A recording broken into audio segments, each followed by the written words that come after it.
Good evening, and welcome to the Dayton Unit NAACP Meet Your Candidates Forum. We are glad to have with us this evening several candidates that will be engaged in conversation related to the office that they are seeking. Our moderator this evening will be our second Vice President, Tom Roberts, and he also serves as Political Action Chair. We have partnered with several organizations this evening. One being the League of Voters, the National Pandemic Council, the Dayton News, and the Prince Hall Grand Lodge of Ohio Free and Accepted Masons. Each one of those organizations will have an opportunity to ask questions from their organizations for which they represent. And they will be able to do that at the time that is allotted to them from our moderator. But let's be clear. The Dayton Unit NAACP is a nonpartisan organization and does not make decisions based on political preference. We do not endorse candidates. However, we are an issue-driven organization and reserve the right to publicize if a candidate does not support our issues. We look forward to hearing about how the candidates plan to address the needs of the people and deliver upon the promises they make to citizens for the office they are seeking. When African Americans vote, we make a powerful difference in the outcome of elections. The candidates we support collectively as a people win elections. Candidates know this to be true. That's why they court our vote. At the church house, at liquid beverage establishments, and in private meetings. Everyday citizens have heard the terminology swing states. However, candidates know and understand the power of swing votes. Let's make every election a difference maker by the sovereignty of our vote. When middle-class Caucasians and college students, as well as Hispanics and Latinos, join the African-American community in the voting process, it creates an environment of change. We will continue to work with our brothers and sisters to ensure that all voices are heard.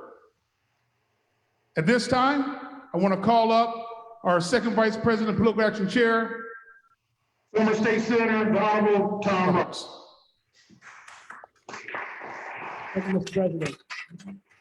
We might get started with the questions from some of our partners. And so the first question will be from the Most Worshipful Prince Hall Grand Lodge of Ohio Free and Accepted Masons, Darrell Smith. Noble Smith.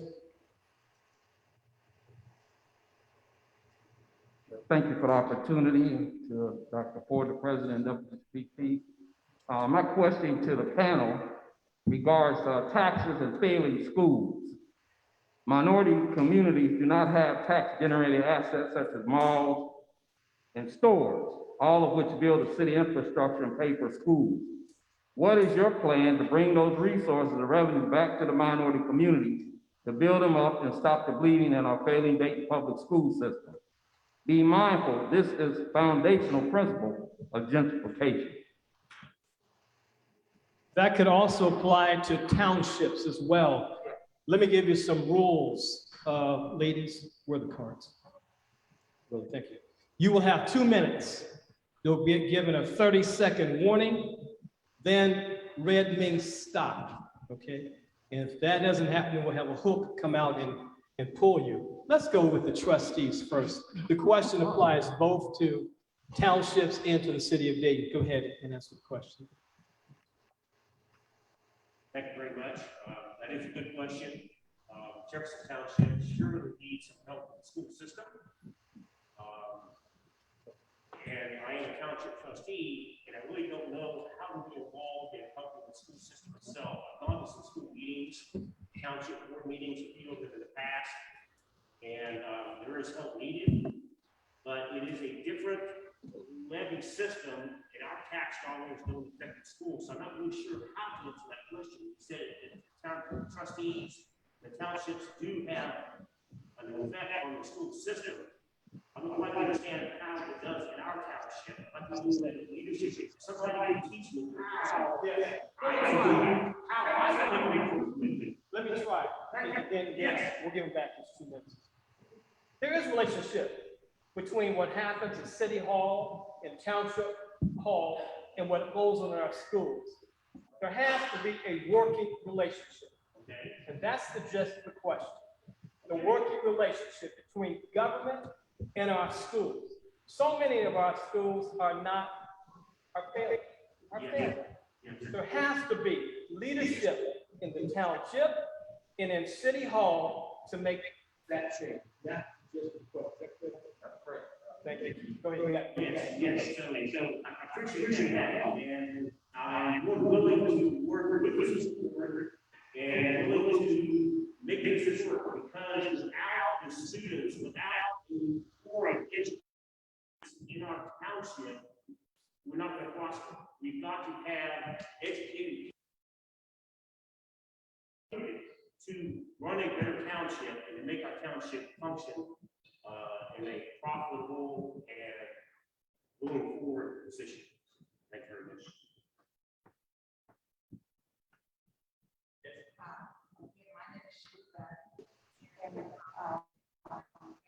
I am at Jefferson High School, class of 1998, and I also started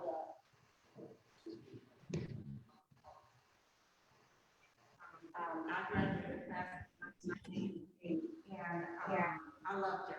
My mom has lived there, and I believe that work with our schools, because we have the school and the administration is a win-win situation. That having good schools that are that have the knowledge, the grades and academic grades,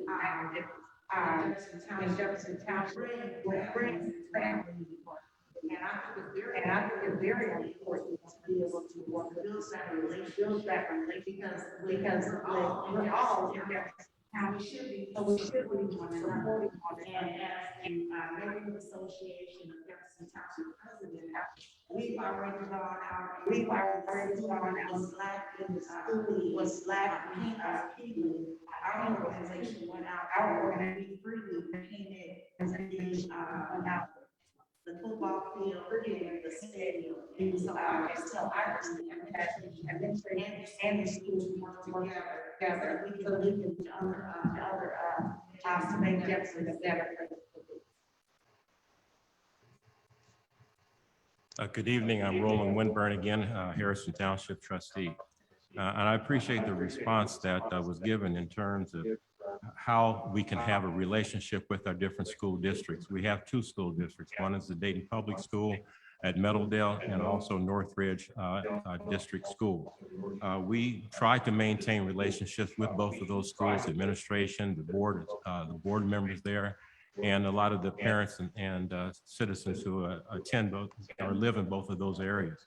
One of the things that we're trying to do in Harrison is to look at how our image is impacting people who want to move into the township. By what I mean by that is we have to offer affordable homes. We have to offer mixed homes use in there that are attractive to different generations, the baby boomers, the silent generation, the Generation X and Z, and millennial buyers. People who want well-maintained homes, and also people who are looking at buying for the first time or repeat buyers. People who have life situations or events that causes them to move into different territories. If we have businesses who move into the township, some of those business owners would like to look at different home settings to see if their employees or their staff or their managers would like to select Harrison Township as one of those areas where they want their employees or their managers to live in that kind of a township. We're fortunate to have I-75 and other main highways and so forth that would bring businesses there. So bottom line, we need to establish a relationship and have amenities there that people outside the township wants to move there. put their businesses in and want to reside there in their homes. Thank you.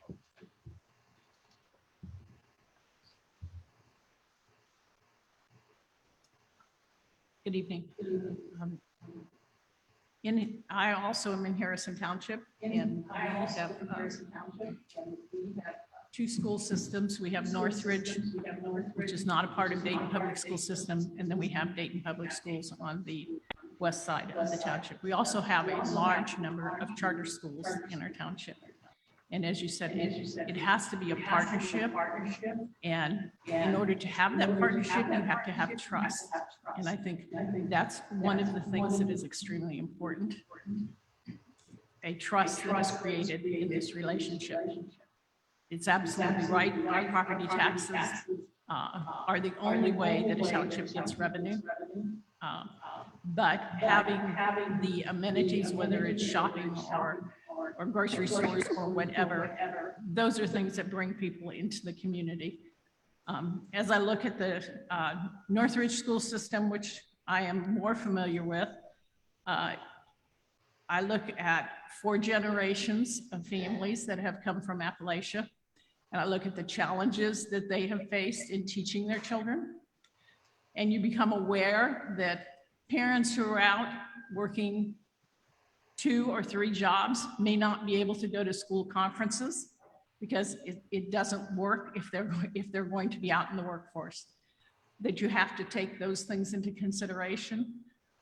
Northridge managed to make sure that all of their students can do at-home learning, but when I attended their board meeting last month, they said their goal was to have classroom training because they knew that children would get the best education. If you listen to the state hearings last year, you would find that in the state of Ohio, they were predicting that approximately 10,000 students in the state of Ohio dropped out of high school in order to help support their families. Now, how are we going to make that work for them?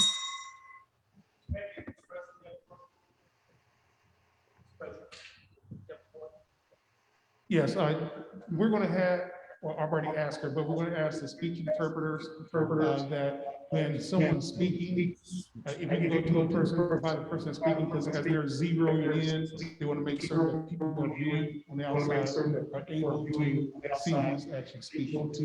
And then secondly, if you're comfortable as candidates to remove your mask as you're speaking, you can feel free to do so. I've been told that there's a lot of ventilation inside this particular facility. So if you feel comfortable doing that as you're speaking. Let's go, the same question to the city of Dayton, mayor candidates and commission candidates about the relationship between schools and city government. We'll start with Commissioner Mims, candidate Mims, and sanitize and pass the mics as you feel comfortable.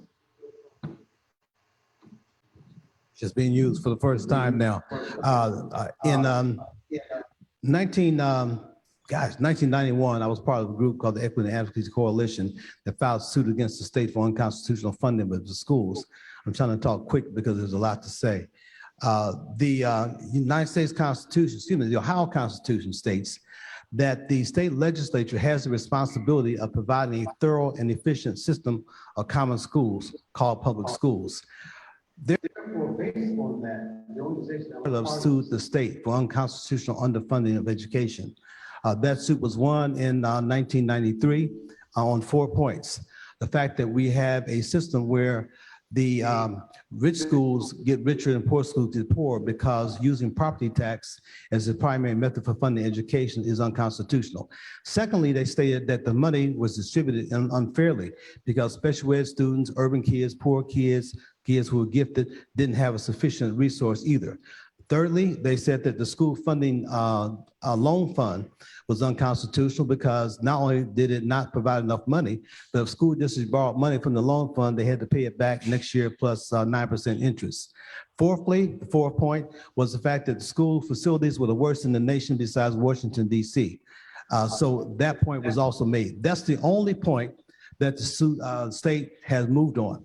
Now, that case was reversed in the appellate court in 1995 and it was reversed again in 1997. March 24th, to be exact, 1997. So it still stays the same. The state legislature has refused to fix it. They've tinkered around the edges, but they have not fixed it. Therefore, we continue to have this gap in the way we fund schools and education. That's why the programming in Dayton Public Schools, other schools, charter schools included, are falling way behind those schools that are more affluent. Thank you.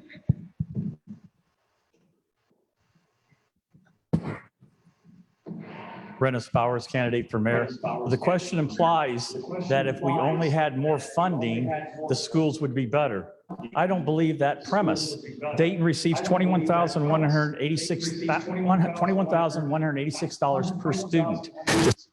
The state average is $14,163. Dayton receives $7,000 more per student on average than the whole state of Ohio, and yet our schools are failing. Now, there's very little a mayor can do about that. Nan Wheeler was very wise. She got her own people elected to the school board. We can try to do the same, but Dayton schools are failing. There's no doubt about it. And if we just kick the can down the road and say it's because we don't have more money, we don't have malls, we don't have this, we don't have that, the problem isn't going to be solved. We have to address the real issue. Reading proficiency, 33% in Dayton schools. The state average is 64%. Math proficiency, 25%. The state average is 63%. Graduation rate in Dayton is 7%. The state average is 82%. So we have a problem. And the problem exists in students being in the public schools that want to learn. So many of these students come without parents and their disciplinary problems, and the school teachers spend most of their time trying to herd the masses. It's a problem. Mr. Mims was head of the teachers union for 8 years. He is opposed to charter schools. I am for charter schools. I am for home schools. I am for private schools. I am for anything that allows our children to graduate and compete in this world. As these students are graduating with 33% reading proficiency, they cannot compete. They cannot compete. And we've been to 7,000 doors. The moms are telling us we want change in the public schools. They're not talking about property taxes. They're talking about give us freedom to send our kids to charter schools, private schools, and home schools. Thank you very much. Let me rephrase the question. Now let the two leaders answer the question. The city government, township government tasked with schools. You meet with the schools. It's not one matter. Not one. That would be the relationship between government and schools. Okay, not fun. Well, thank you, Senator, and thanks to the League, NAACP, the other partners for this opportunity. I am going to address the funding just for a moment because funding is important and there's a disparity. And public education works in wealthy neighborhoods. And that's because of the reasons that Commissioner Mims mentioned around the inequity in the funding structure. That's part of the reason that I spoke up, because we need better partners at the state level in the legislature. So one of the partners we need is partners with legislature. We know that the current districts are gerrymandered. That's why I spoke up a couple of weeks ago about the gerrymandered districts. Dayton should be in one Senate seat. They made a whole bunch of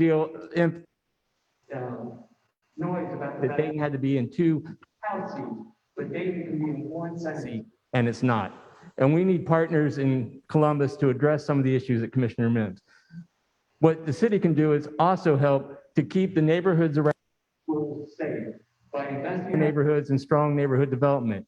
And that's a twofer because it also increases property values. Because we have more property, we increase our housing market, and we know that the schools are predicated on real estate property taxes. So if we invest in our neighborhoods, there's going to be more property taxes and our schools are going to do better. So that's how we can be a good partner with the school district. It's a double-edged sword though, because if we do investment in our neighborhoods, it can lead to gentrification. So we have to have a mind on making sure we get equitable development. And then finally, I think we need to do a better job between the city and the school board in Dayton and do the partnership A few years back, we came up with the City of Learners. There were 4 prongs to it. One was preschool promise. We did that. There's 3 others. One is after school programming and summer programming. That's something the city can come along the schools and do. And I think it's time to invest in our children. And I think over the next 3 years, when we have $138 million, it's time to bring that prong into fruition by investing in after school and summer programs.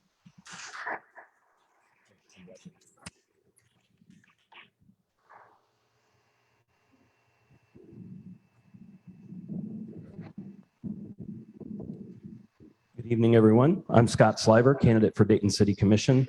What we're talking about is leadership. Everything rises and falls on leadership. I look forward to working with the Dayton Public School Board.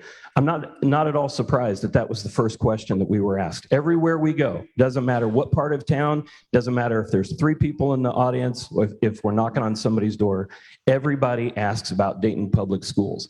You know, everybody knows that Dayton Public Schools has their own board, but I look forward to having a close working relationship with them to come alongside, to use whatever creativity I have, whatever ideas I have, utilizing my leadership, coming alongside them, to encourage them, to use whatever influence I have to better our schools. You know, we need to have, in order for people to want to move to our city, we need to have it cleaned up, we need to have good schools, and we need to have opportunities for people to get a job that actually pays a living wage. And I really believe we can do that. And I want you to know it's not all doom and gloom, okay? There are parts of the city that in neighborhoods that are flourishing. I have a friend who bought a house for $67,000 in South Park. He put $75,000 into it with a lot of sweat equity, and he sold it for $375,000. That kind of investment, that kind of creativity and vision and leadership and investment in our community will pay huge dividends for our children over the long haul. And you can't go wrong when you invest in people. Thank you.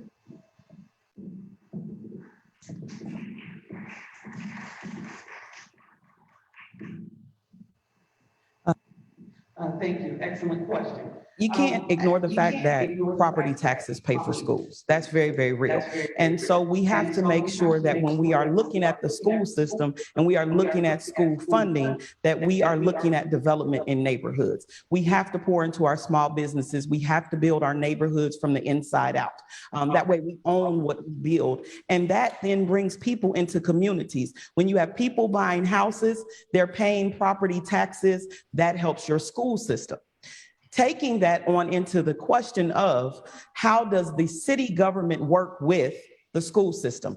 There used to be a retreat between the city commissioner And the school board. That has to continue to happen. That has to begin to happen again. The only way that we can help the schools as a city commission is to have that partnership. If we are meeting regularly, discussing the fate of the school system and how the city commission can assist with that, then we're never going to solve any problems. The other thing that we have the power to do, the hiring and the firing for the school district goes through the City of Dayton Civil Service. So we need to be working with the school district and that process. Because if we're saying we're not being effective, then we need to be working with human resources. We need working with that hiring and that firing process to see where we're not effective. So there are things that we can do and that is about building that relationship and helping with that leadership so that we can develop the school board and the city commission as we move forward to create strong neighborhoods, strong schools, which creates a stronger city.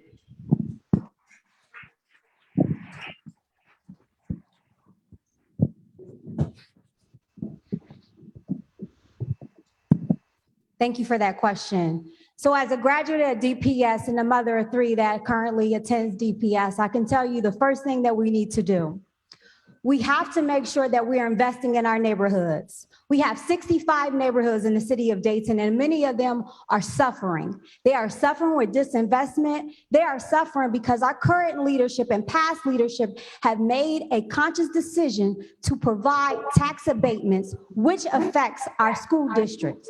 We also need to make sure that we are making the city of Dayton attractive for people who want to live in the city of Dayton, to grow their families. Oftentimes, people live in the city of Dayton, and what we have created thus far is people move downtown. They love the scenery and the outdoor living and all of the things that have to offer in downtown. But then when it's time to grow their family, they flee to the suburban areas. We need to make the city of Dayton attractive. We need to bring back the pride in the city of Dayton, and that means that we have to see the investment coming into our neighborhoods. Commissioner Fairchild and I, what we are proposing to do is to create a pipeline of excellence. How do you propose that we do that? There is $138 million that is coming into the city of Dayton. We need intentional leadership who has students in the DPS district who understands the needs of what we're dealing with. We also need to look at the fact that we need to make DPS attractive to retain the talent for our teachers and administrators. Oftentimes, we're competing with suburban areas. We have to make sure that we are intentional during this election cycle. And so we have an opportunity to do so by voting for myself and Commissioner Fairchild on Tuesday, November 2nd. Thank you.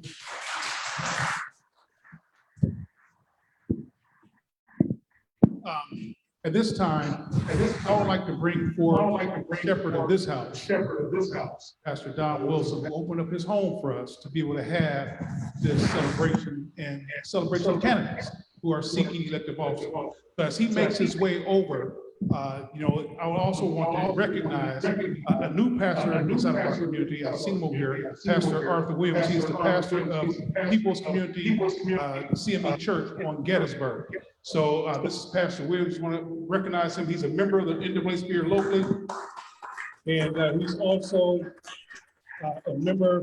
In fact, got a lot of people to join the organization when he very first got here. So we appreciate your leadership. He looks forward to working on our AXO youth program and our young adult program. So we really look forward to working with him. And then I also want to thank the sound man, Brother Frank and his crew. For being here, getting the sound ready earlier today. We really appreciate this and thank you very much. Pastor? Just want to say good evening and welcome to Grace. We love to say that Grace is a place for everyone. And we're thankful that you're here this evening and to face issues and hear from the candidates. But what we really need you to do is to go out and vote, have other people vote. And we will have voter registration here on October 16th. We're having a community festival, and we'll have voter registration as a part of that. So send people out. One of our other partners in this forum tonight is the League of Women Voters. Let me, Chris, where are you? Let me introduce the new executive director of the League of Women Voters, Chris. And so the next question will come from Mario, who is the president of League of Women Voters of the Greater Dayton area. Thank you. So our question to the Dayton mayoral and commission candidates is this: working remotely is likely to continue for many employees at Dayton-based companies. Where might you right size if the anticipated income tax shortfall occurs? Let's go this way. You got it? Okay.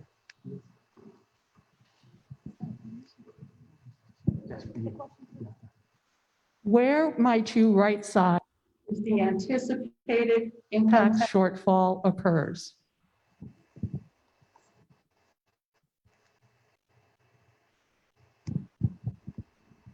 So no one could expect what we're currently dealing with, right? The global pandemic has affected us all. And so what the city is projecting between a $10 to $20 million shortfall in revenues from the number of income tax that we've lost from employees working from home. So it is my belief that if we flip that, right? And so what do I mean by that? Making the city of Dayton attractive so that people want to live in the city of Dayton, to continue to grow their families, to continue to improve their properties. But again, we have to make sure that we're making the city of Dayton attractive to make those who live in the city of Dayton, who work in the city of Dayton, into our communities. So I think that's the first way for us to do it. In terms of the shortfalls and funding, again, $138 million is on the line. There is another opportunity that we will see with an infrastructure bill that will be coming into our community. Again, we need to look at other ways and how we make sure that we're providing the services that's needed for our residents in our community. But I think that is an opportunity for us to engage with the residents and to ask them questions. That's one of the things that I'm proposing as the next Dayton City Commissioner, is a participatory budget. We have funding in the city of Dayton that comes from the federal government, state, as well as our local general funds. But it's an opportunity for the residents to actually to decide how, in fact, we utilize those dollars that we have in our community. Thank you.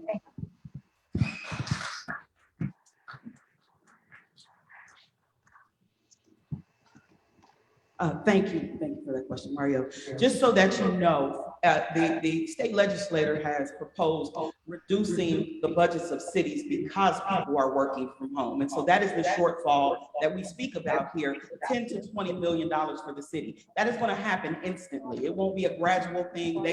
This legislation will happen and the city income tax will be reduced. It takes between 85 and 120 people paying city income taxes to pay for one job. Reductions may be necessary. I've represented the city of Dayton employees through 2 recessions, the loss of a major airline, the transfer of the convention center, and through a year and a half of the COVID pandemic before I left to run for the commission. When it comes to knowing staffing levels, when it comes to knowing services, when it comes to knowing the options that are available, there is no other candidate other than, I would say, Commissioner Mills, who understands that budget as well as I do. I've represented people who could have been negatively affected and laid off. So I understand that.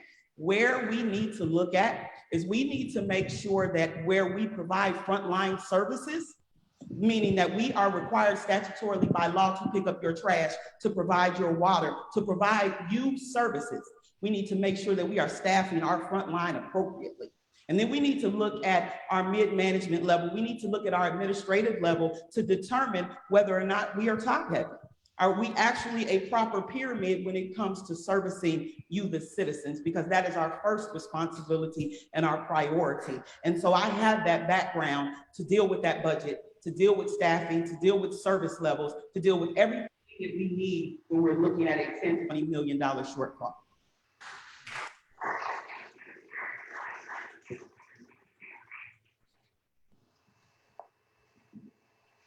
And that's why I want to work with Stacey Benson Taylor on the City Commission, for that reason right there. You know, again, we're going to talk about leadership, right? What it takes sometimes is to make tough decisions. The Hippocratic Oath that doctors take is do no harm. And I think we always have to take a look at how we can make cuts without harming families, without just cutting people loose like there's some expendable thing that we can just, well, they'll figure it out.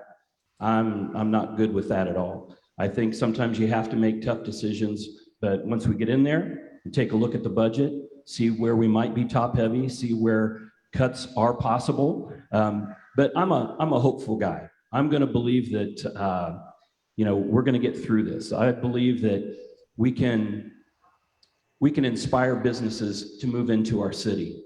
I've been a small business owner. Our church that I have been a pastor at for 30 years has had a $2 million budget. We've had a staff of over 30 people before, and we've seen the ups and downs. So I know how to manage those kind of things. I know how to work with folks, and I look forward to doing that for our city. Thank you.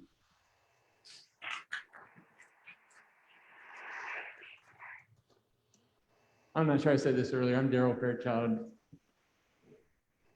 Fairchild, current city commissioner, and I take a little exception with Stacey Benson Taylor. I believe that having served as a city commissioner for 3 years gives me quite a bit of experience with our budget and know how to understand it and how to work within our system. We had 3 years. Whoever thought we would be here 3 years ago? I don't know what it's going to look like in 3 years. What I'm committed to is using our $138 million that we have from rescue funds, so that we can invest in our city now, fill that gap. Part of that money is going to be needed to fill some of the budget gap, and work to draw people to Dayton by neighborhood development, invest in our businesses. You know, this is a whole new world. Try to attract people who are looking to work from home. There are people on each end of the coast who can't afford housing, who could work from home in Dayton, Ohio. And we need to have an aggressive plan to try to bring people here, because closing the gap happens on both ends. People have talked about cuts. I want to talk about how do we increase revenue by attracting more citizens who work from home from Dayton, Ohio. One of our buckets in our plan for the 138 million is looking for efficiencies. And so what processes can we now change so that we can reduce our costs going forward? We have a great financial team. Diane is one of the best. And there's one thing that she and I have talked about. In our budgeting process now, we have a process that we hear from the citizens, they tell us our priorities. The commission worked with the finance director and team to put those priorities into action. And then there's supposed to be an evaluation so we can know what's working well and what's working not. We haven't done this piece. Diane is retiring in 1 year. She and I have looked eye to eye. I said, Diane, before you retire, we need to have this piece in place so we know any place where there's waste and it's not effective.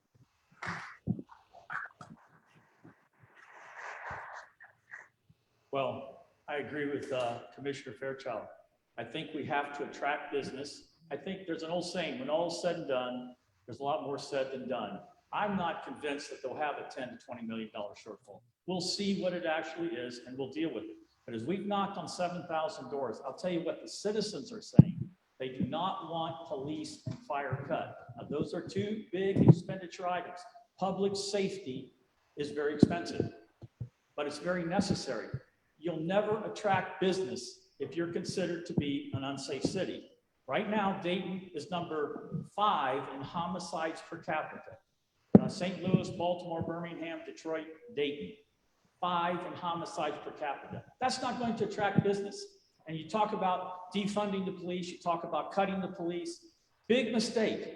We have to, I'm all for neighborhood policing so the people get to know the officers get to know the people. It's like an extended family. You cannot cut police, you cannot cut fire. I worked in the Dayton Fire Department for 30 years. We are bare bones. Right now they're negotiating to take away the 4-man minimum.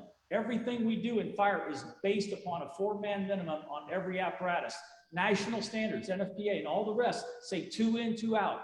If you go to a house and you don't have 4 people on the scene, you can't go in and rescue anybody. That's national standards. The city is incurring tremendous liability by saying we're going to go to 3-man minimum.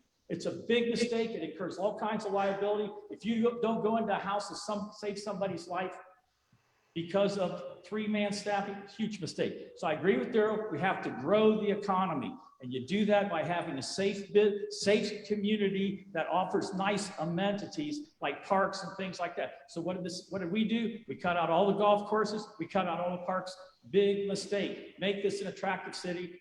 It is an attractive city. People will move here like they did for decades. Thank you very much.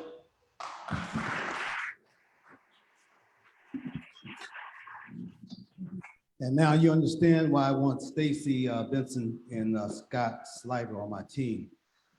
You have known me, most of you, for a tremendous number of years. Throughout my career, I've had nothing but investment in people. I've educated your children, probably educated some of you as well. The answers that I give are answers based upon facts and experience. The only way that we can fill up the shortfalls is by people. Cutting people. Efficiencies have been done over and over again as far as the city is concerned. We have certain things that we just cannot cut. You know, we don't cut police. We already made those adjustments. We don't cut fire. We don't cut road services and the other basic services like trash and things of that nature. The aspect of talking about how we make the city attractive, how we get more business come in. We've had the fastest job growth in the city in this region for the last 6 years. Fastest job growth here in Dayton, Ohio. You've seen the issues growing with all the things that are happening downtown.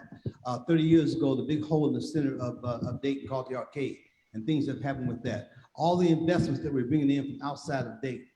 They're just like the issue, the response to the issue with education. Some of the answers have no merit because they're not based with facts. We have this $138 million that's coming in, and just if you were to get a windfall, a raise, and you have your siblings and friends saying, okay, so let's go on a vacation. We don't have that luxury because we're not sure exactly how much beyond the $15 or $20 million is going to be that we're going to be losing because of those tax dollars for more and more people working at home. So we have to have some reserves to maintain the top credit rating that we have in the city of Dayton. If we don't retain that, when it's time for us to borrow money, to leverage money, to do bond issues, to do other future projects, we will not be able to do that. Thanks.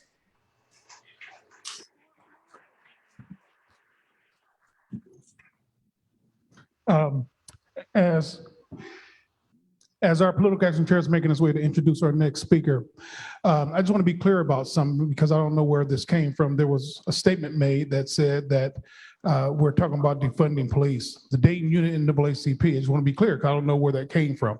But the Dayton unit NAACP has never talked about defunding the police.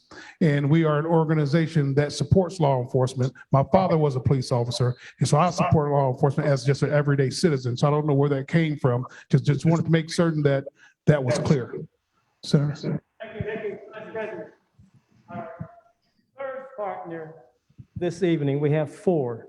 Our third partner is Jim Bevington, who's the number 2 person of the Dayton Daily News. He's the editor of the Dayton Daily News. Jim. Thank you, Tom. Thank you. My question is for all 4 of the township trustees who are with us tonight. This came from a township resident, and they were just concerned about vacant homes in their neighborhood. Vacant homes that they said they've had 4 over the last couple of years, and they're starting to be run down. And they wanted to know, it was one of your 2 townships, I won't say which one, but what, as a trustee, do you want the township administration to do about vacant homes, either demolition or rehab or in reinvestment? Start from the left and go to the right.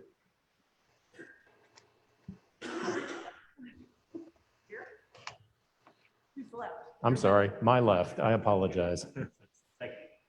Yes, so yes, and I do believe there is an increase in vacant homes in Jefferson Township. But that does not make us unique. I believe that is the case in a lot of areas throughout the state of Ohio, throughout the country. I believe you need to spend the time, the effort to bring investors in. You have a line where a home is still, you can turn around and do something with it. And we as leaders need to find those kind of people that are willing to invest in Jefferson Township, take those homes, and we had a gentleman say he had a friend that bought a house for $30,000, put money in it, sold $307,000. That is doable in all parts of Jefferson Township. Take a home and have people invest in our homes and make them better. And also you have homes that are past that point. You know, I know I see it in my neighborhood, you might have one down the street in your neighborhood that is past the point of being turned around. And that's when we as leaders find that government money, there's money out there that we had to tear those homes down. We talk to those, that is an active conversation in our leadership at the present moment with funding from the government to find the homes, put this list out there, and find which homes, how much money's there, which homes they will demo for us. And try to find more of that money being available to tear down.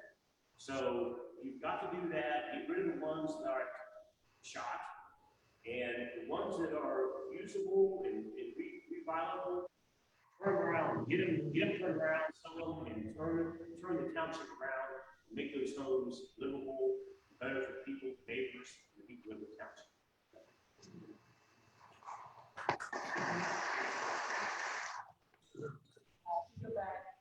Jefferson Township trustee, running for Jefferson Township trustee. I believe in Jefferson we have a lot of vacant and old houses where the grass is going over the house that you can't even see the house there. There are houses that are, the roof has caved in, and you could clearly see that it needs to be torn down. Now, Jefferson Township had already received funding years ago to tear down some of these houses. It has not happened. There were a few that were torn down, but all the houses that could have been torn down with that money have not been done yet. So the money is still there. There was a list that was developed they identified the houses that need to be torn down just here recently. And so they're looking at tearing down those homes. But there was a resident that came and said, hey, my house is not that bad, and I'm asking you to please not take it to tear it down, as opposed to another resident who's the house next door to her, it was rat infested. So we need to prioritize what houses do need to be torn down, and then focus on what we can utilize to uplift our community, because there are some places that we can make it economically friendly to open up maybe small businesses or do some things like that versus tear off properties down. But currently, there are homes on the list that is due to be torn down with monies that we already have. So that's how I see what we're currently doing with our abandoned and abated properties that's happening in Jefferson Township. And it's like Trustee McLaughlin said, it is all, it's not just in Jefferson Township, it's everywhere. But I'm focusing on Jefferson Township because I want Jefferson to be the best it can be.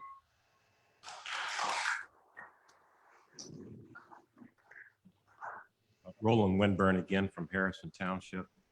We are looking aggressively at the vacant homes that we have in the township, homes that people have walked away from, or by different health circumstances have not been able to keep their home up and walked away from it. We're also trying to look at the different properties that have vacant property next to them. I don't think they're called brownfields or greenfields. But we're looking at those particular properties to see if we can reuse those properties or find investors who want to build on those properties, and even next door neighbors who want to purchase that property. I was fortunate when I was in the House of Representatives to co-sponsor a bill that they just celebrated last week with the land. We're very fortunate to do that. So we've been working very closely with the County Corps and other financial institutions to see if we can repurpose those properties as well as find different use for those properties. We also are working with the banks in the area to deal with first-time home buyers and getting them into counseling programs so that they can also purchase some of the homes that we have identified. So those are some of the activities that we're doing in Harrison Township right now to look at some of the properties that we have and work aggressively to do something with those by either demolishing those homes or repurposing those homes, or work with other areas. And I think Ms. Gotsey will probably may talk to that about our Castlewood program that we're trying to do some rehabbing and redeveloping in that area. So.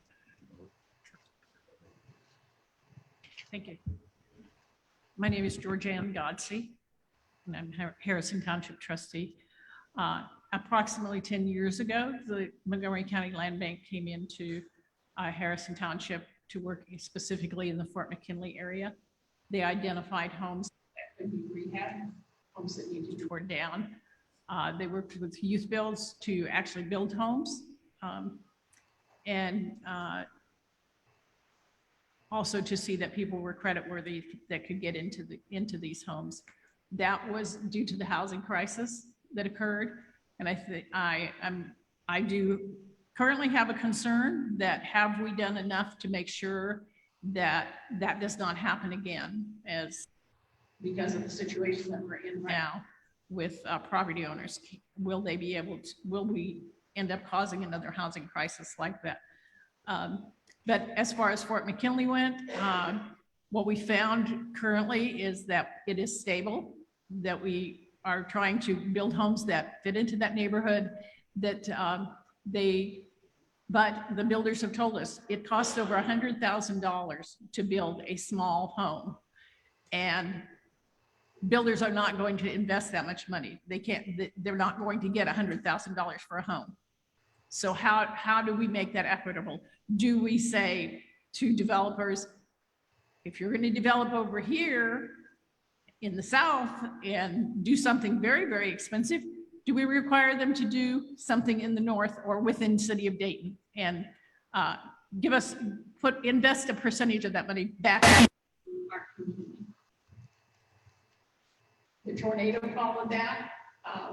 And so we're also rebuilding from that. We're still tearing down houses. Our biggest challenge is tearing down a house, finding those owners that have disappeared. It's gone into an estate. The state does not offer us any recourse for that. Thank you very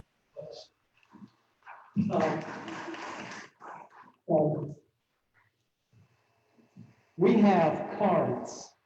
So if you have questions that you want to ask the candidates, please fill out the cards, and the ladies from the sororities will help sort those out and give me some direction at a future point. So you will be able to ask directly, but through the cards, and we will allow to ask questions. Our fourth partner in this forum is the Dayton Montgomery County National Panhellenic Council. For those who don't know, the Panhellenic Council is made up of the sororities and fraternities in this area, the Divine Nine as we know them. So with that, Juan Blanks will be asking the question to, I think, City Commission candidate, City and Mayor candidates. What is your plan for abandoned structures and rebuilding neighborhoods? Thank you very much. I appreciate that question. First, let me give a shout out to my beautiful, wonderful sorority, Delta Sigma Thetas in the house. Appreciate that crimson and cream here. Yes. So let me share this with you all as well. So I am the only candidate that is a former City of Dayton employee. So many of them all of the candidates talk about what they have done and what they will do and what they're going to do, but I am the only one with the experience. A number of the programs, a number of the budgets, I was in fact responsible for the procurement as well as the execution of a number of those programs. So what I am proposing to do is that with the $138 million that we have coming into our community, the one thing that we need to tackle is we have over 11,000 vacant properties in the city of Dayton. We have to make the city of Dayton attractive. So what do we need to do? One, we need to bring back the lot links program. So Commissioner Fairchild and I, what we're envisioning doing is creating the Lot Links 2.0 program. And how that program will work is instead of penalizing the current existing homeowners who live next door to vacant properties, we're going to give you an avenue to either purchase that lot for $1. We're going to make the process seamless so that you don't run into any obstacles. What we're currently experiencing right now is that our current administration made a decision to dismantle, that program, which created bidding wars with the Montgomery County Depository Program. The other thing we need to look at, and I have to say this real quick too. We cannot continue to disinvest in our communities and with people. We have seen that throughout the city of Dayton. Let me share this one last point with you all, and this is crucial, and I want everyone to really understand what we're dealing with. Our current administration made a conscious decision in the middle of a global pandemic to vote to put an issue on the ballot for them to receive a raise. Thank you very much. How disingenuous is that? How insensitive, considering the fact of what we're dealing with today. So I'm asking you to be intentional. November the 2nd, vote for Shanique Turnstile and Fairchild. Thank you. Thank you, Denise. Thank you. Remember, go ahead.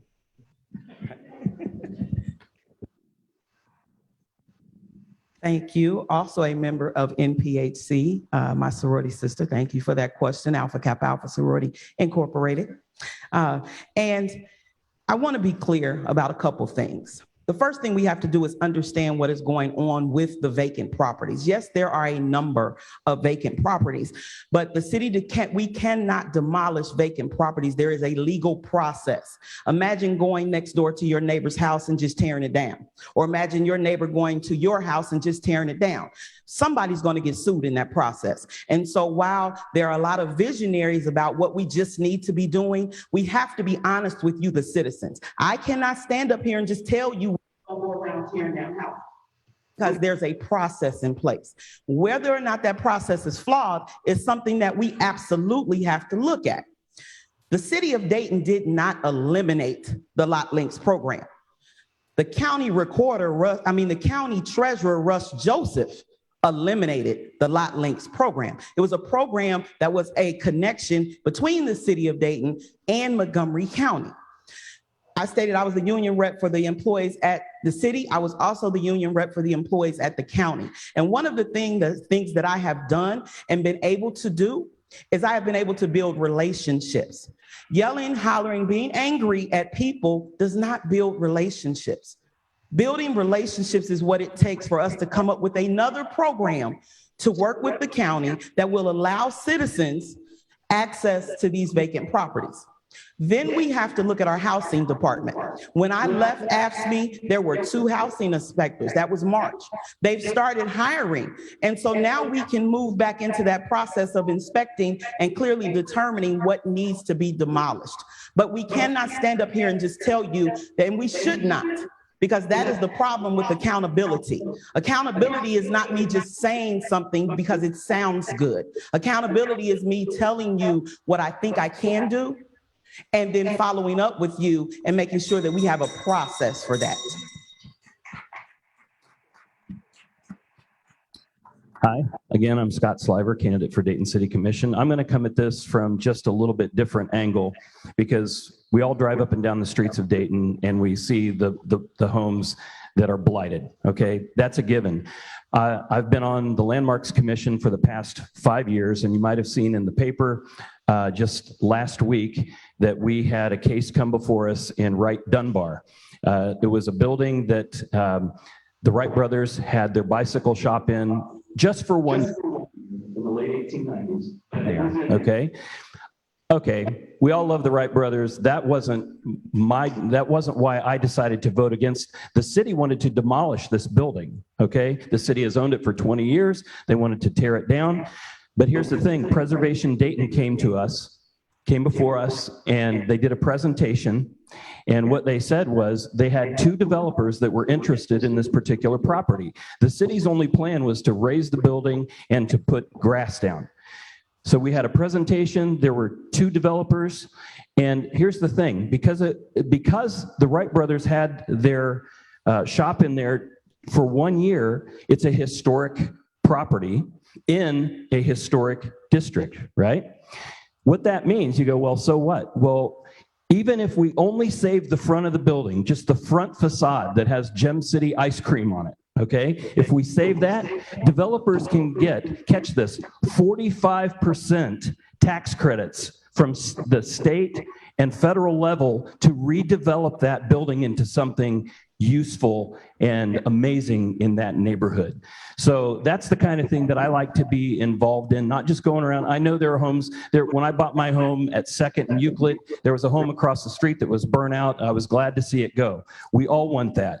That makes our neighborhoods safer and it beautifies everything, but there are a lot of different ways to crack that nut. Thank you.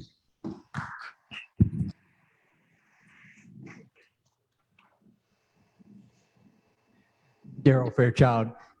Shanice laid it out. Since 2015, I've been calling for a comprehensive plan for our neighborhoods and for our housing. One of the accomplishments from my first term is that we have a vision plan for 3 of our neighborhoods. The 4th one will come in place before the end of the year. That gives us a vision and gives people an idea of what can occur there. But it still leaves open a concrete plan on how we invest in our neighborhoods and bring housing back. The Lot Links 2.0 is a piece of it. Every house in our community, if we invest $138 million, a portion of that into inspectors, can inspect every house in the next 3 years. We can, thank you. You can identify every need. We can back it up with a program for our older adults, particularly to renovate and repair so their homes are safe. We can put in home ownership programs so that people can be incentivized to buy into homes.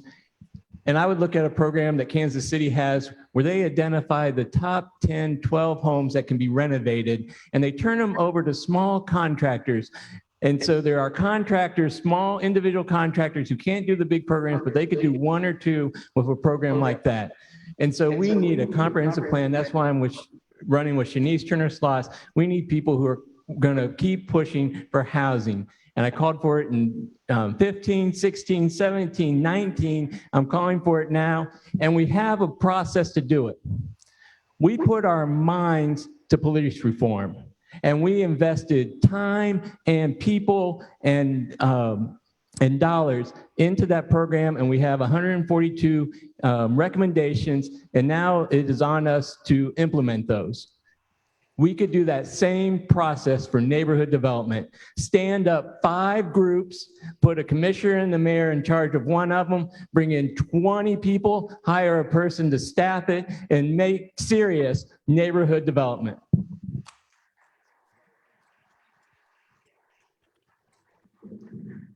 Brendan Flowers, candidate for mayor. I have to say that I am a uniter. I bring people together, and each of the candidates, I think, offer some very valuable information and a part of the solution. One thing I would say, Shanice, is I'm also a city of Dayton employee, 30 years as Dayton Fire. So it's a complex problem.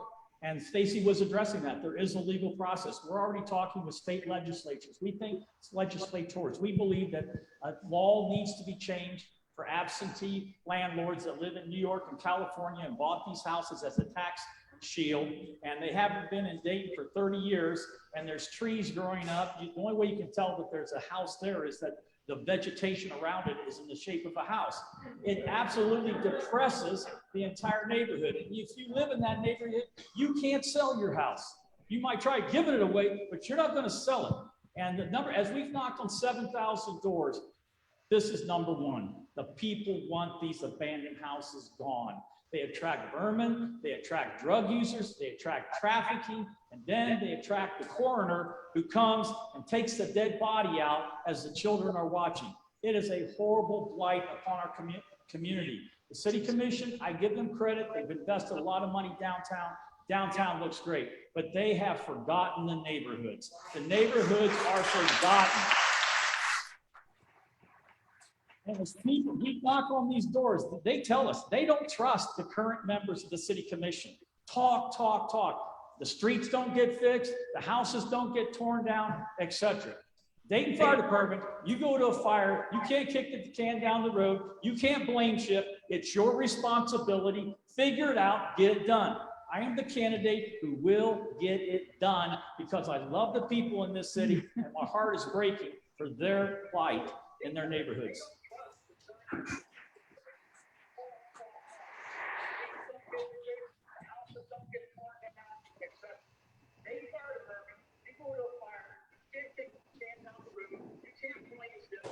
It was in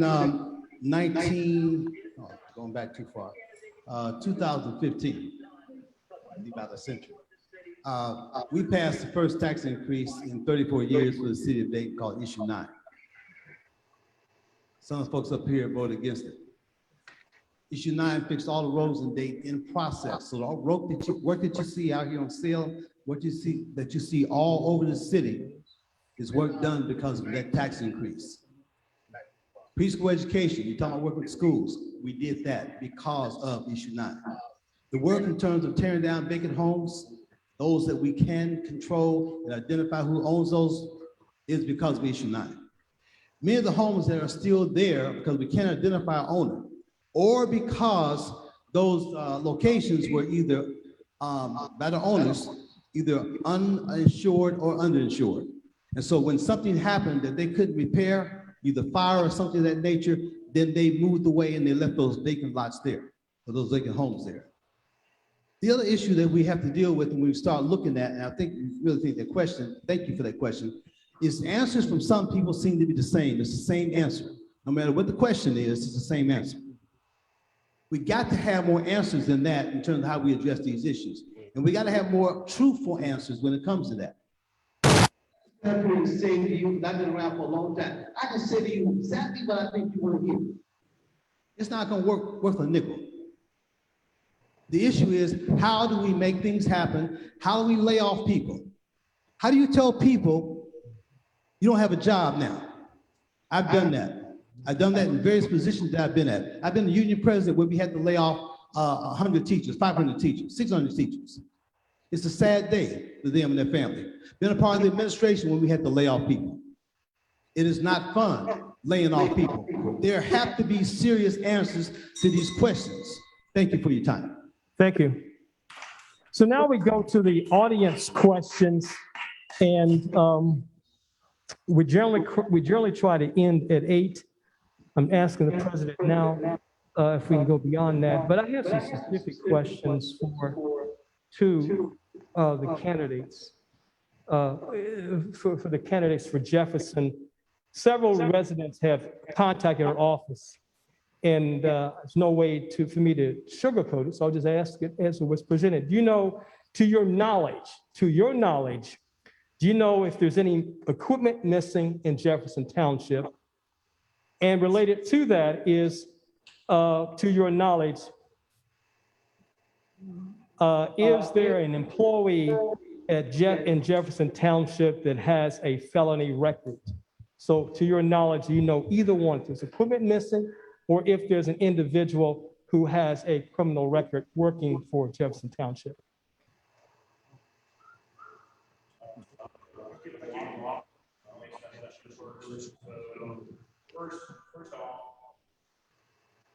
First off, I know if any inventory is missing.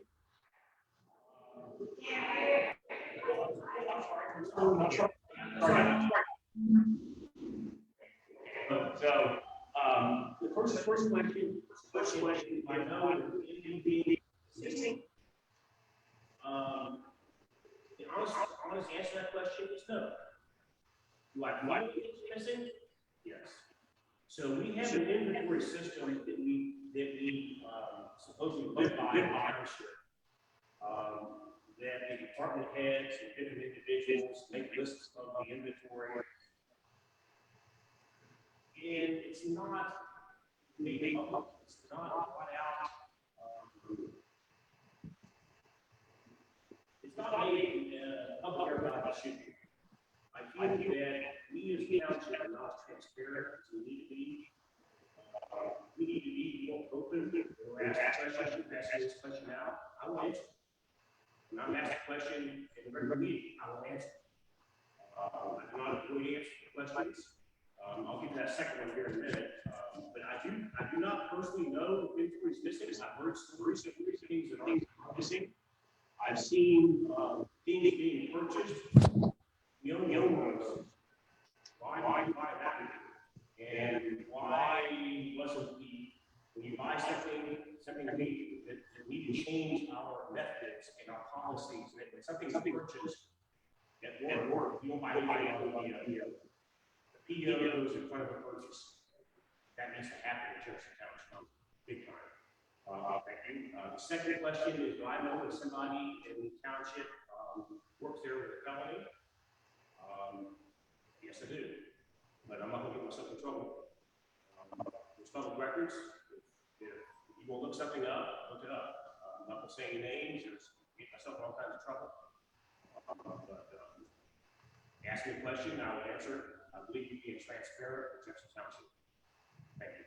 Thank you. Does you want to respond at all to the candidate running?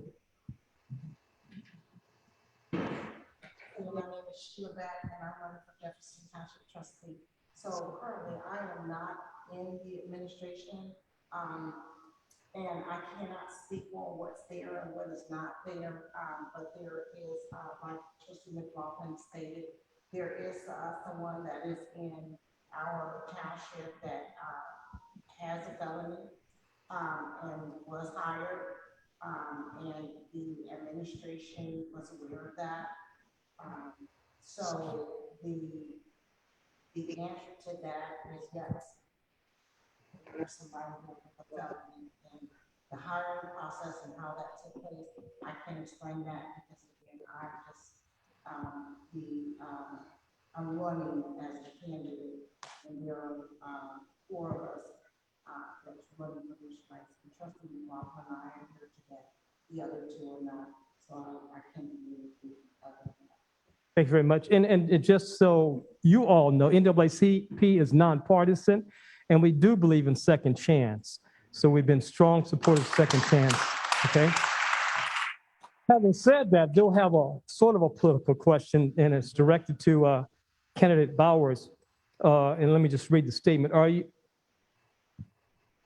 Joe Biden and Kamala Harris the rightful, duty, fairly, and loyal elected president and vice president of the United States is the question. But then the other question, somewhat, I believe, related to that is questioning your attendance at the January 6th insurrection, and just give us your response to those 2 points of view. I don't see how that either of those questions relate to me serving as the mayor of the city of Dayton. I was in DC January 6th. I have gone to Washington, DC many times over the years to pray for my country. I love this form of government. We are a constitutional republic. I think it's the greatest form of government that God ever allowed man to devise. So I'm a huge patriot. I love this country. I went to DC to pray for my country, as I did when Obama was president, when the Bushes were president, when Clinton was president, when Reagan was president. I've been there many, many times. I went to the Dayton border. Hundreds of people were gathered, and we were praying for our nation. I went to the Vietnam Wall because 6 of my high school buddies died in Vietnam. And I always go there to honor their service. I never went to the Capitol building. So if going to Washington, D.C. to pray for your country and honoring your friends who died in Vietnam, if that's wrong, then don't vote for me. But I think it's a shame that we have to try to smear people. If I was at the Capitol building, I think that's a legitimate question. I was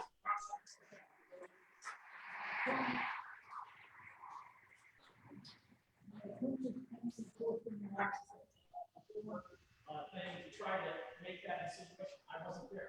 For 30 years, I stood shoulder to shoulder. The only person up there, by the way, who stood shoulder to shoulder with the police. Dayton Fire and Dayton Police, we were hand in glove. Had I been at the Capitol building, I would have done what I always did, support the blue. I hope that answers that question. Thank you very much. Mr. Mims. The question to you is, Dayton has the 4th highest poverty rate in the nation, according to several sources. What is your plan to bring higher paying jobs back to the city of Dayton?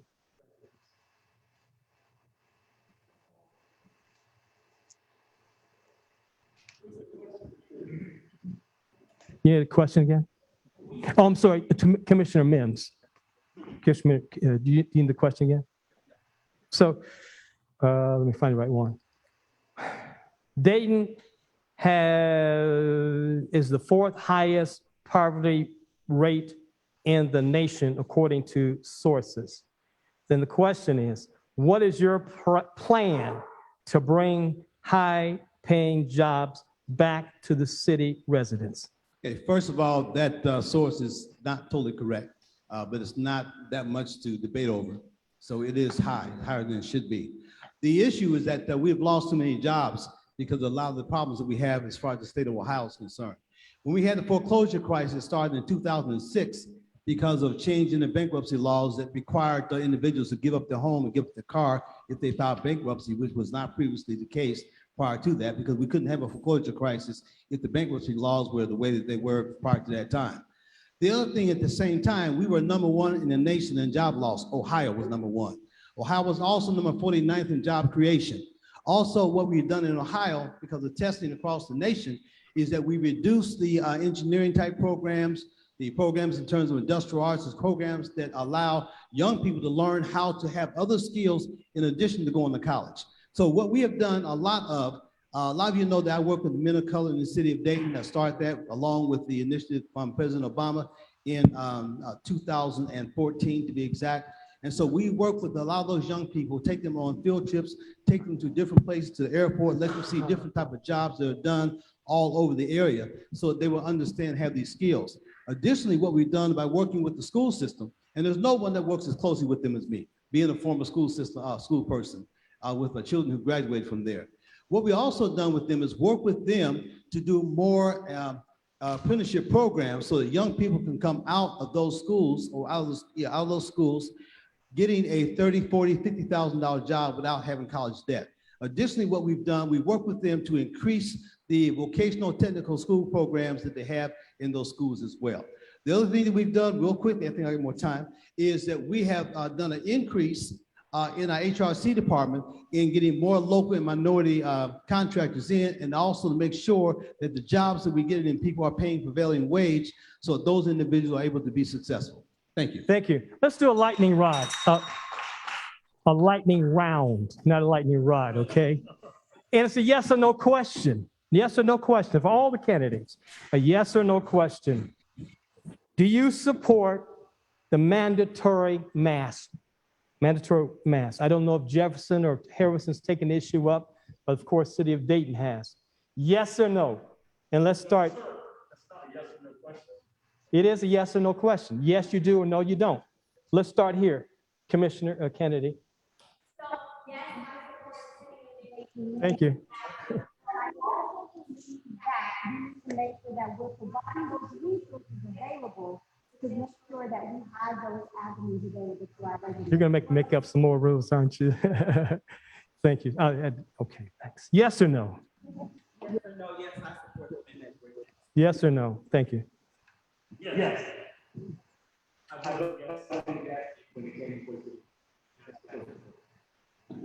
It's not a yes or no question. Anybody with common sense knows that. I am not opposed to masks. I'm for masks. I'm for vaccines. I'm opposed to mandates. It's outside of the constitutional preview of this commission. Okay. And there will be lawsuits. The Supreme Court will rule in favor of us. Wait and see. Thank you. All right. Yes. Okay. The reason why I say yes, because had it been mandatory for the workers at the nursing home where my mother was located, my mother would still be alive. Yes, again. Thank you. Let's go up there. You can take your. I also, Trustee McLaughlin, I also believe that's not a yes or no answer. I believe there is a need for masks in certain locations, in certain situations. I also believe that we have freedoms. This is a free country, and I don't believe it should be mandated. Thank you.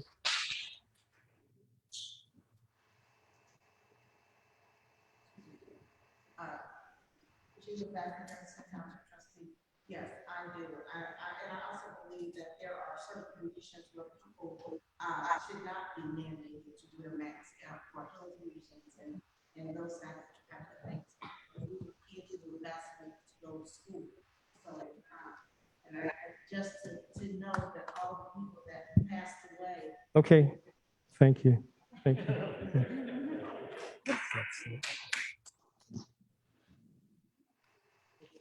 I believe I would be next. So my answer is yes, I believe in mandatory. And if those individuals who do not, are not vaccinated, they should come with the doctor's statement saying for medical reasons why they do not. Thank you. I have to agree that I do believe in mandatory masks. I think that there are so many people at risks that are just hidden within our society, whether they have illnesses or organ transplants or are elderly, that they deserve our respect in doing the mandatory masks. And I believe I also have the right to ask you, have you been vaccinated to protect myself. I do not care whether you're vaccinated. That is your choice. I believe in your choice. But So it's I not a wish yes to or no protect question. I myself. It's a understand. I yes. understand. It's a Yes, yes. no, all right, I got it. I got it. Don't ask the city. I won't ask you any more yes or no questions. All right, I got it. I got it. To the current commissioners, I would think. How could the city commission and mayor have the audacity to put a pay raise on the ballot of the 2017, hold on, 2017-30, 27-30,000. Okay, so the real question is how the audacity, as my mother said, audacity mitigated goal to put a pay raise on the ballot. The question is, how do the current commissioners have the audacity to put a pay raise on the ballot? So let's start with current commissioners. What do we have? Just two. All right. The question is, how could the city commission? Let me just go to the commissioners. All right, let me just go to the commissioners. So part of our charter change to voters to vote on it. The reason that I thought it had merit was because currently, prior to that vote, we had a compensation board and we got to pick who was on the compensation board and they got to vote on our raises. What this charter change did was to take that away from that compensation board, tie it to a state legislature process that took our hands off it completely, which made it more transparent and made it more, I think, have more integrity to it. And then we put it in front of the voters and the voters voted for it overwhelmingly. If the voters didn't want it, they could have voted down. So the audacity is that I believe in the democratic process. And we put the piece of the legislation up and people voted up or down. And I think it had merit because it takes us out of having any impact on what our salaries are. Thank you. Ma'am?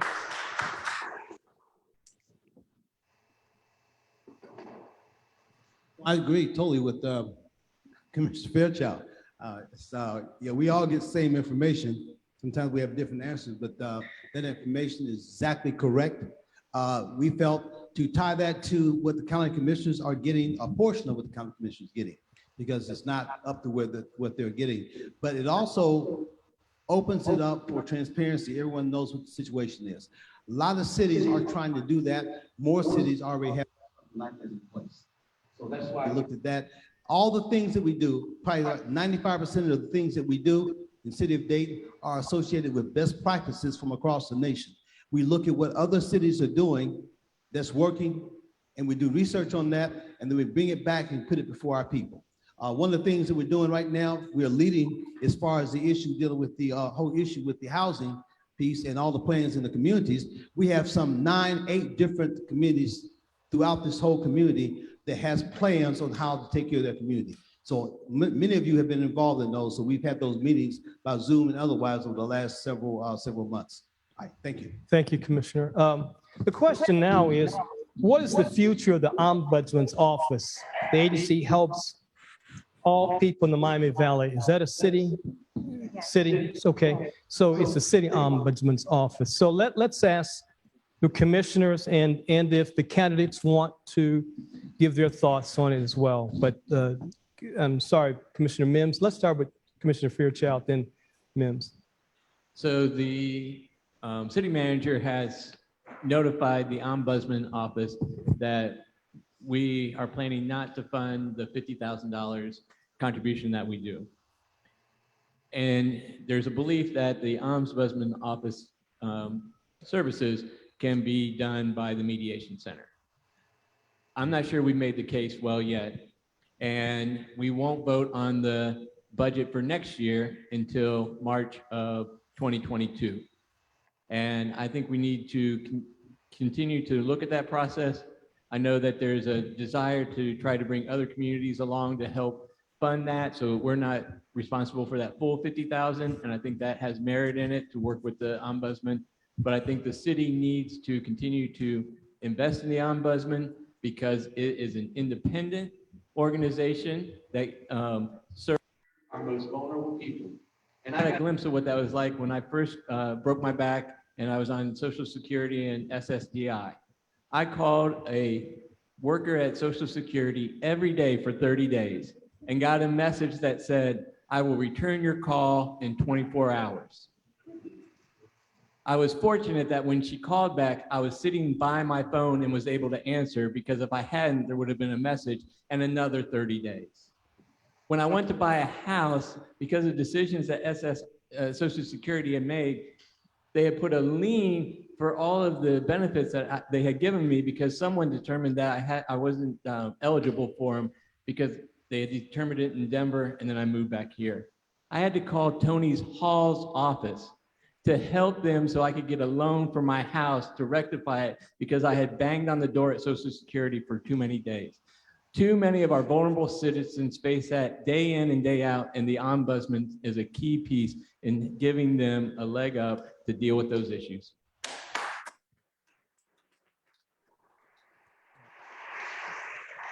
Commissioner Mims. I was a part of the school district leadership when we set up the ombudsman's office with the city. Gosh, I don't know how many years ago. There's no challenge with the merit of the ombudsman's office, not one bit. The issue is whether Dayton should be the only city that's paying into the ombudsman's office, because the county is paying because they have certain individuals, a lot of individuals in the county.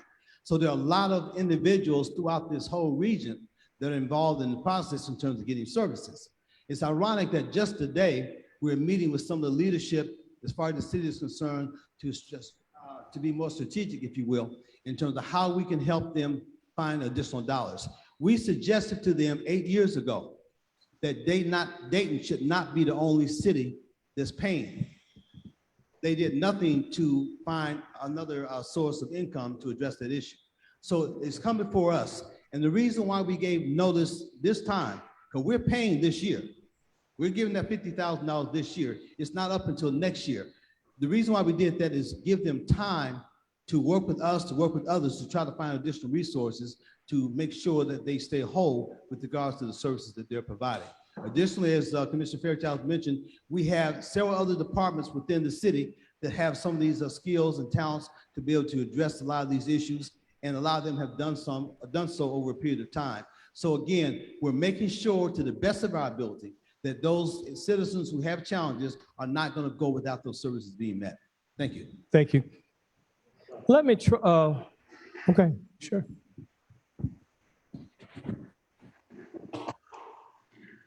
Well, has anybody ever called downtown to try to get help from city government? I don't know if your experience is what mine is. You call 911, you get fire. You call 911, you get police. You call the water department, they respond.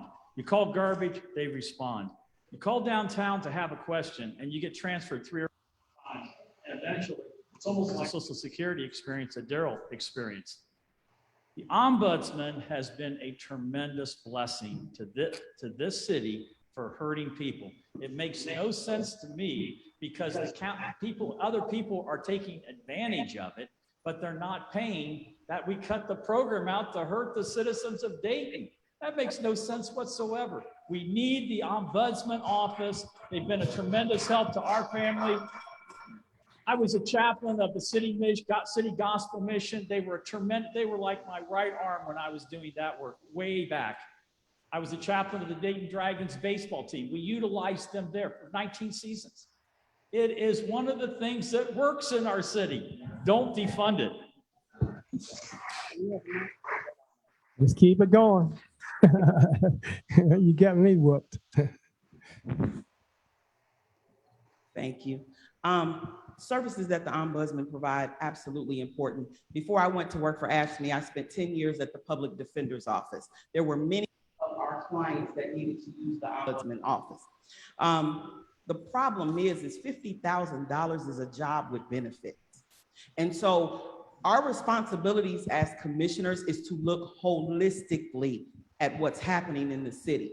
No disrespect to Commissioner Fairchild when I answered the question earlier about the budget, not taking away from what he has done on the commission. But in December, when he voted down the budget last year, I sat in layoff meetings. He voted down the budget to save 3 vacant positions, and I sat in layoff meetings. I know what it's like to sit with somebody when the commission looks at a budget and says, okay, well, we don't want to, we want to keep giving this $50,000 here when it's somebody who's going to lose a job. And so on the face, we absolutely need the services that the Ombudsman Office provides. Absolutely. Are there other ways that we can look at providing those services? Are there other departments who have the skill set to provide those services?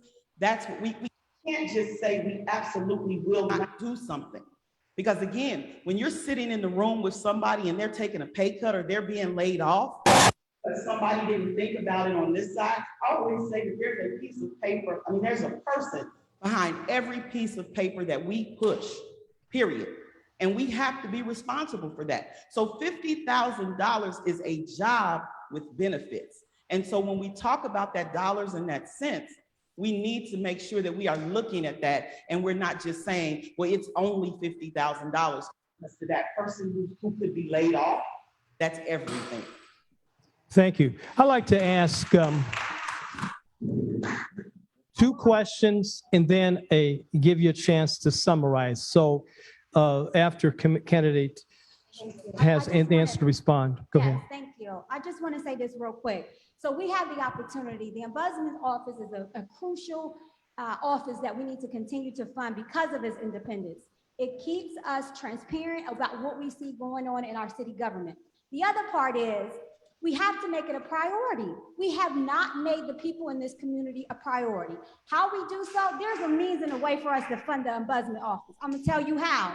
As a former City of Dayton employee, CDBG, we have federal dollars to do that. Instead, we fund programs such as ShotSpotter, which we don't know if it's effective when the jury is still out, and we don't know if it deters the criminal activity within our community. So the answer is simply put this way. We need an intentional commission in office who understands the budget and who is willing to make those crucial decisions with putting the residents in the city of Dayton as a priority. And myself, Shanice Turner-Sloss, as the next Dayton City Commissioner and Commissioner Fairchild, we would do just that. Thank you. Thank you, Commissioner and candidate. Let me, okay, since you guys don't know how to do it, yes or no, let me give you a 1 minute question. 1 minute question. 1 minute question, okay? Several questions have been asked about your thoughts on the critical race theory. As an individual, 1 minute to give A response on critical race if you want. to, but let's start this way and go this way. 1 minute, 1 minute. The bottom line is this: critical race theory is the framework. We have to know our history for us to move forward. And so, yes, I am a supporter of a critical race theory. We got to know our past before we know how we're headed in the future. Thank you. See, it can be done. Thank you.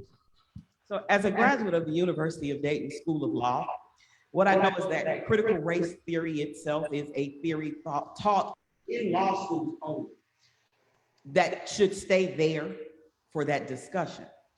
What I know for our school systems is that if we don't know our history, as you said, then all of our children are lost. And so it isn't a matter, it doesn't need a label. What it needs is simply teaching the history of this country to our children. And so we debate and we discuss a name, a title, a theory, a concept. But bottom line, our children need to know the history of our country. Yeah, I couldn't agree more. I don't think there's anything wrong with our children actually being taught what actually happened, rather than just sort of gaps. And I'm sorry if it feels uncomfortable for some folks that our kids are actually being taught the truth, but there are things that are in our history that are unpleasant. And as unpleasant as those things may be, our kids need to know the truth. The truth will set you free.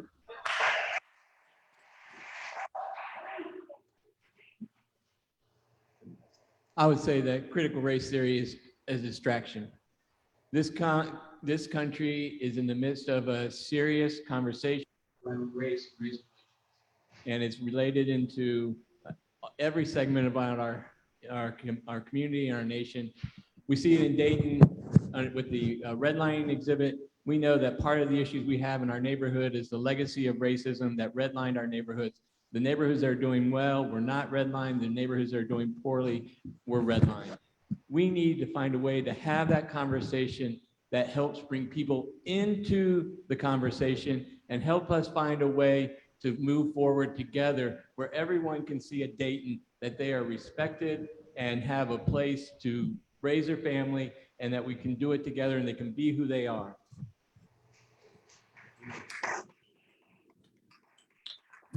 Well, the commissioners act like, you know, they're the owners of the truth of the history of this country.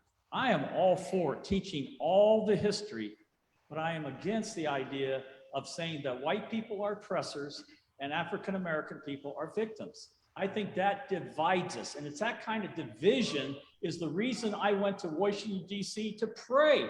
I hate the division in this country. We've knocked on thousands of doors in West Dayton, and the people in West Dayton will come out, they'll sit on the porch with us, we'll talk, we can discuss anything, we respect one another. We may not always agree, but most of the time we do. And then we bring up Jesus Christ, and they're all over it. Now, the fact is, people say critical race theory teaches that this was never a Christian country. In 1607, long before the Pilgrims ever landed at Pilgrim Rock, they landed at Fort Henry, and they made a proclamation. You can Google it. The proclamation in 1607, 13 years before the Plymouth Rock landing, that this country was established for the advancement of the gospel of Jesus Christ, not only in America, but all the world. That is part of the history that needs to be taught.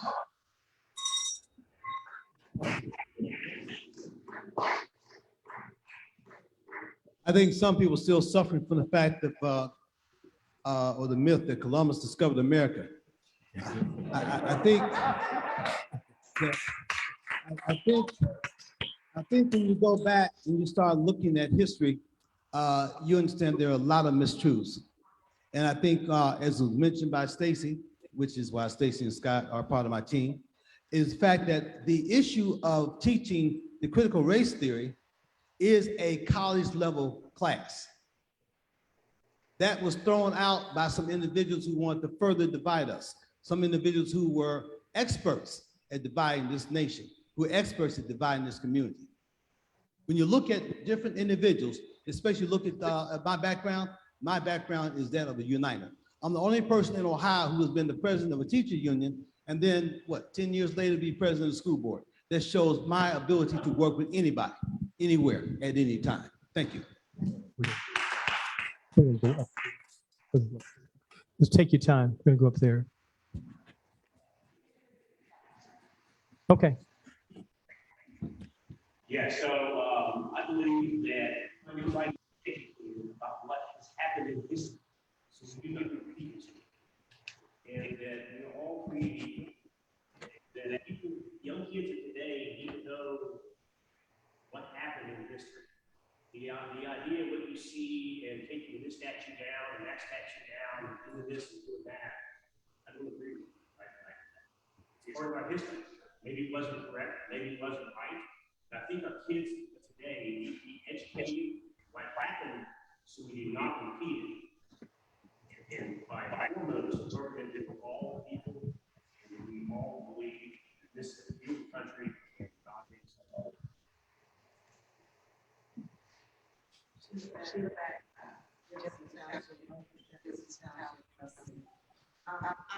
believe that it's important for us to know our history, and not just for us to know our history, just everyone to know all our histories, because our diversities is our strength, and our differences should be celebrated. But we just come to a place that we're separating Republican or Democrat, black or white. At some point, we need to celebrate our differences and learn from our past, from our past.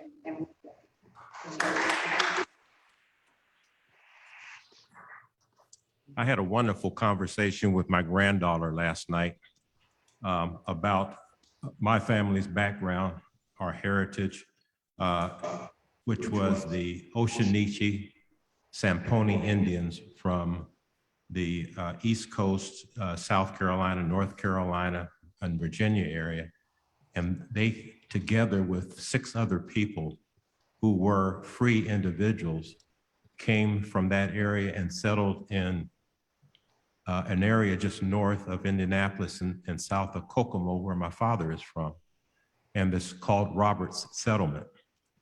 And so I shared with my granddaughter that kind of history. On my mother's side, my great-grandmother is buried at the cemetery there on Broadway. Her first name was Fredonia. She was a slave, and she had to leave from Tupelo, Mississippi, to come to Ohio to live in this country. You get my point? Thank you.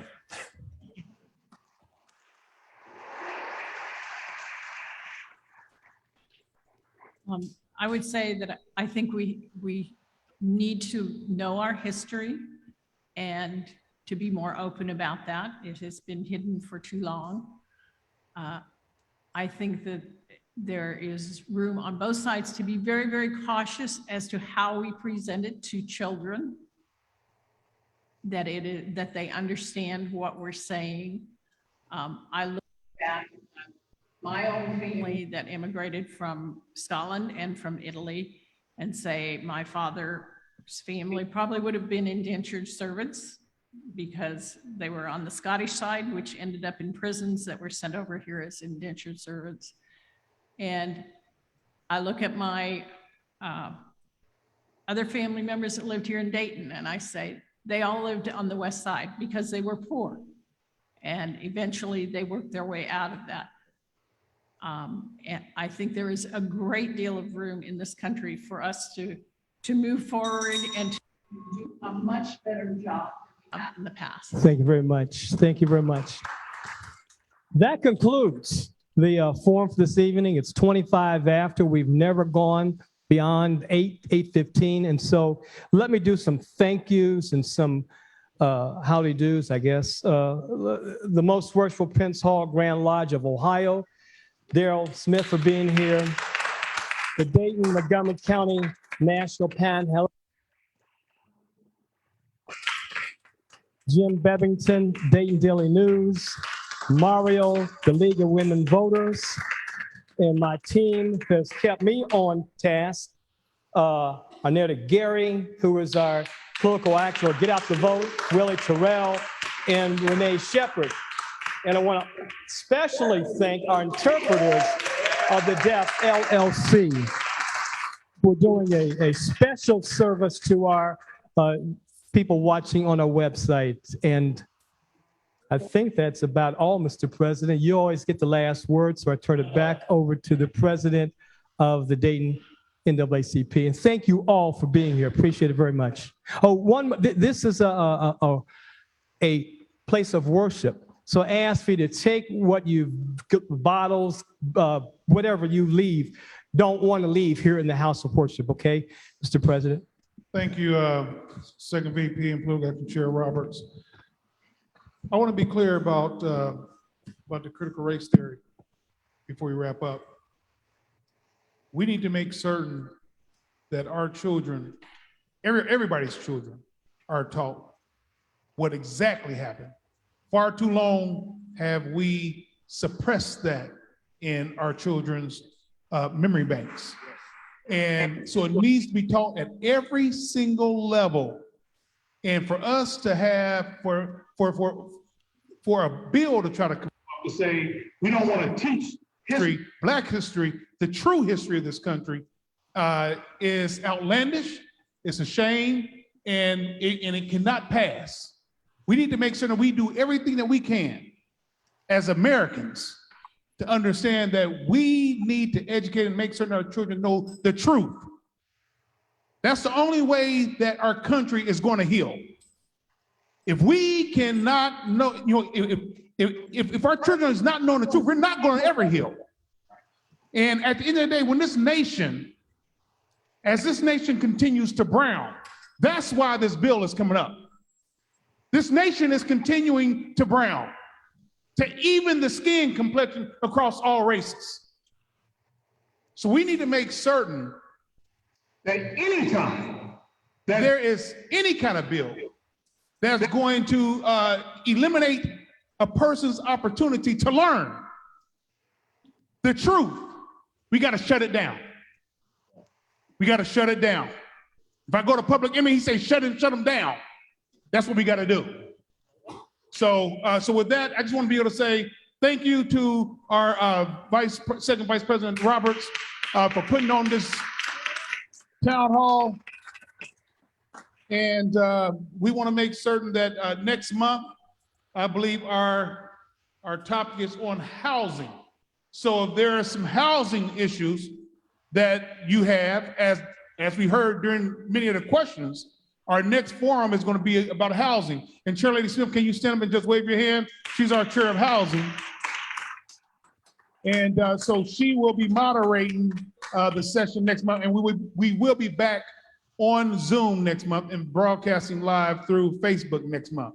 We did this special edition because we partnered with several other organizations, and we wanted to make certain that people had an opportunity to hear from these candidates clearly, face to face, eyeball to eyeball, before the election actually took place in the month of November. So with that, may God bless you, may God bless NAACP, and may God bless these United States of America. Thank you very much.